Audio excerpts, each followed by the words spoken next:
They thought the Terrans would play fair. The humans were soft, bound by rules and treaties. But when an Amphitheans spat on peace and demanded war, they discovered what humanity was truly capable of. Not just weapons, not just madness, but something far more terrifying: strategy. The atmosphere inside the Grand Assembly Chamber was thick with tension, the air humming with the low-frequency vibrations of Namphuthian breath. The Terran delegation sat stone-faced, their uniforms crisp, their eyes calculating. Across the oval obsidian table, the towering Namphuthian representatives loomed, each standing over 10 feet tall, their glistening gray hides pulsating with bioluminescent signals of agitation. "Is intolerable," boomed High Priest Drunal, the Namphuthian lead delegate. His 3 primary tentacles slammed onto the table, causing a deep metallic thud to echo through the chamber. "We refuss the Terran proposal." The Terran leader, Ambassador Ralston Kane, adjusted his dark jacket and remained composed. "Let's not be hasty, High Priest. Surely a diplomatic solution. Diplomacy is a human lie. You offer talks while building your fleets. This is not the time for monkey SSS chatter. This is war. This is time for extermination." There was a pause. The Terran delegates looked at one another, exchanged brief, unreadable nods.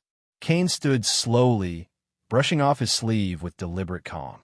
"If you'll excuse me, High Priest," he said politely, "a brief word with my colleagues." The atmosphere inside the Grand Assembly Chamber was thick with tension, the air humming with the low-frequency vibrations of Namphuthian breath. The Terran delegation sat stone-faced, their uniforms crisp, their eyes calculating. Across the oval obsidian table, the towering Namphuthian representatives loomed, each standing over 10 feet tall, their glistening gray hides pulsating with bioluminescent signals of agitation. "Is intolerable," boomed High Priest Drunal, the Namphuthian lead delegate. His 3 primary tentacles slammed onto the table, causing a deep metallic thud to echo through the chamber. "We refuss the Terran proposal." The Terran leader, Ambassador Ralston Kane, adjusted his dark jacket and remained composed. "Let not be hasty, High Priest. Surely a diplomatic solution. Diplomacy is a human lie. You offer talks while building your fleets. This is not the time for monkey SSS chatter. This is war. This is time for extermination." There was a pause. The Terran delegates looked at one another, exchanged brief, unreadable nods. Kane stood slowly, brushing off his sleeve with deliberate calm. "If you'll excuse me, High Priest," he said politely, "a brief word with my colleagues." As Kane stepped away, the human delegation formed a tight circle, voices low and precise. "They're serious?" whispered Commander Layla Shepard, head of tactical operations. "Dead serious," Kane replied. "I counted 3 references to extermination, 2 to their goddess, and a whole lot of tentacle twitching. That's Namphuthian for a blood oath." "We get the go-ahead?" asked Lieutenant Hong, already tapping on a secure tablet. Kane sighed. "Not yet. Let's play this out. Push the red button when I say." They returned to the table. Kane flashed a practice smile. "So, to confirm, you're declaring total war on the Terran Confederation?" "Yes," Dronal hissed. "Your very existence offends a goddess. Your hot-blooded wastes are an abomination. And you reject adherence to the Geneva Accords as amended for interspecies warfare." Dronal's tendrils flared. "The mere idea of ruleless in war is madness. We fight as the goddess command us." Kane nodded. "Just wanted to clarify." Behind him, 2 Terrans brought their hands together above their heads, a silent signal. "One pass, Kane, a data pad." "Last chance," Kane said. "You sure you want this war?" "War. War without boundaries." Kane pressed the red button.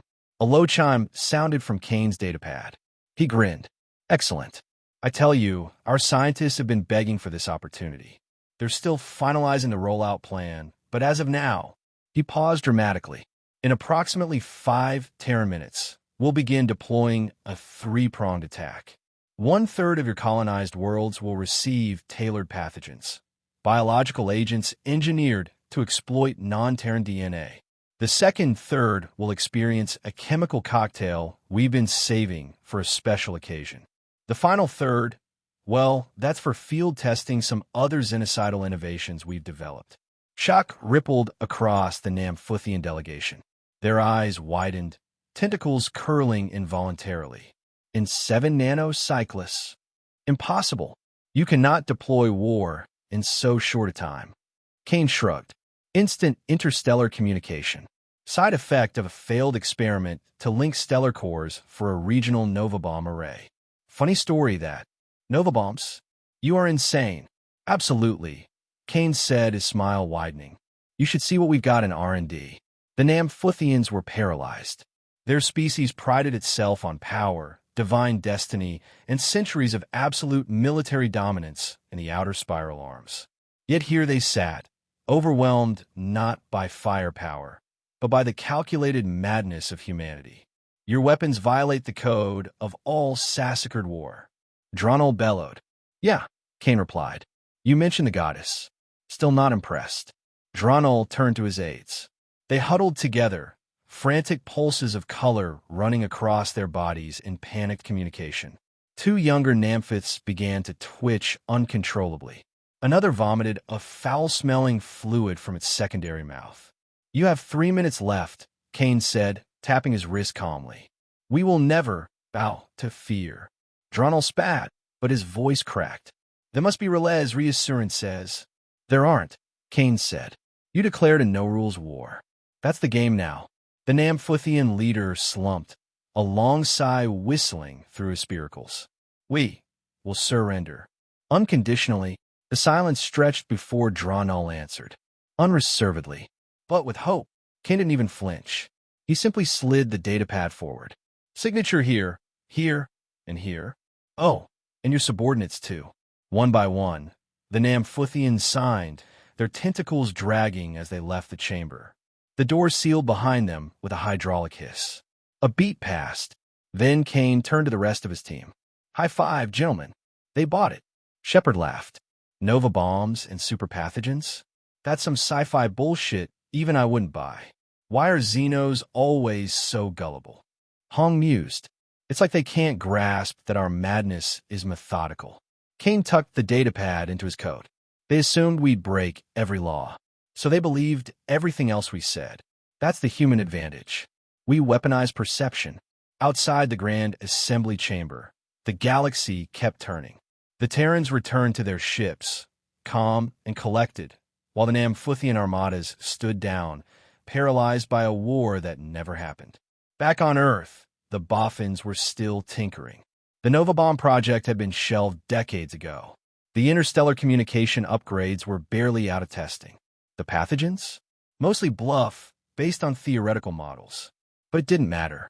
The Terran Confederation had won. Without a shot fired. Without a single drone deployed. Just words, tone, and the terrifying willingness to go further than anyone else believed possible. And that was the most human weapon of all.